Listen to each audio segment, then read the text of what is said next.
Pikmin 4 is actually real, and we now know the release date.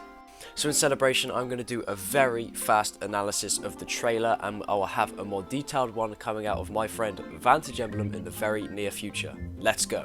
We start off in the area which we first started in the first trailer, and we also see the return of the fiery blowhogs. Their animation seems to be slightly updated, and they also seem to have a more saturated texture.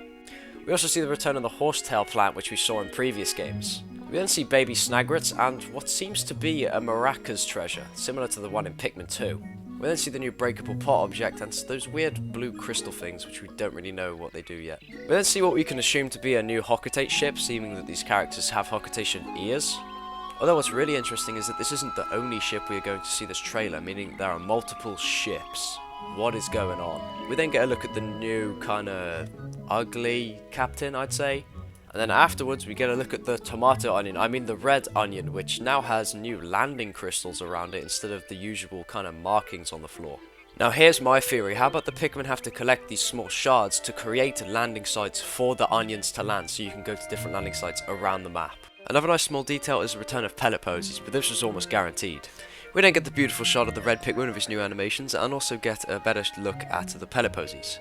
We then get confirmation that the Master Onion is coming back, and I love the new look of it, how the colours kind of mesh together rather than just the kind of liquidy feeling that they had in Pikmin 3. It also looks as if the feature of when you get all Pikmin out at the same time is returning, as we see all different Pikmin types come out of the onion at the same time. We then see some binoculars which clearly shine, indicating that all collectibles will shine. We then get a beautiful shot of the overarching area and also what the new tile bridges will look like.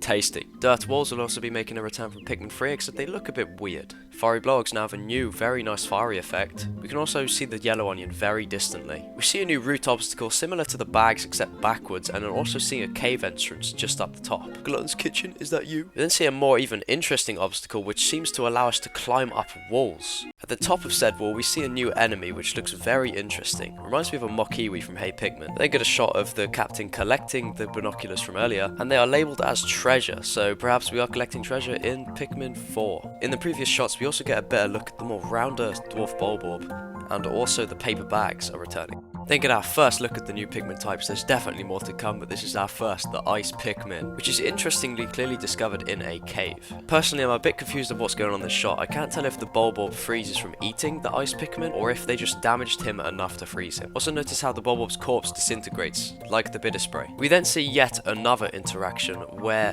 the Ice Pikmin can freeze a lake, which makes me think what's going to happen when the Ice Pikmin come out of the ice. Are they going to fall into the water, or does the water stay permanently as ice? We then see the new beloved character, bulb creature dog thing, which you can use as a way to bypass many hazards and also destroy those vases from earlier. It also has the carry weight of a purple Pikmin. Reminds me of a giant bread bug. It's also a shiny pumpkin on top of a box, which basically confirms that that's a treasure. We get a look at the new 4 captains, and I have a theory about these guys, which might be a bit out of the water, but I'm going to save that for another video. I also don't think we'll get to use all 4 captains at the same time. Bulb Dog also has the ability to turn into a mini raft, similar to the concept art of the infected Bulbair. Wollywogs are also returned, and they seem basically unchanged from Pikmin 3.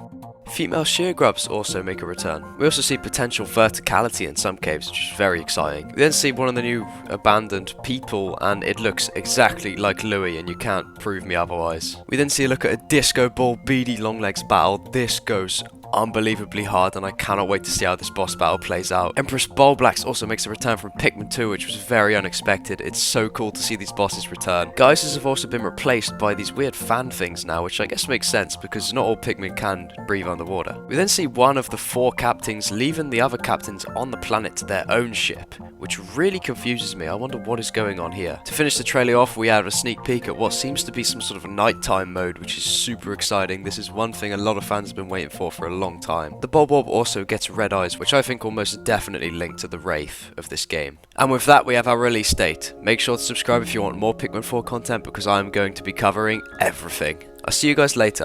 Goodbye.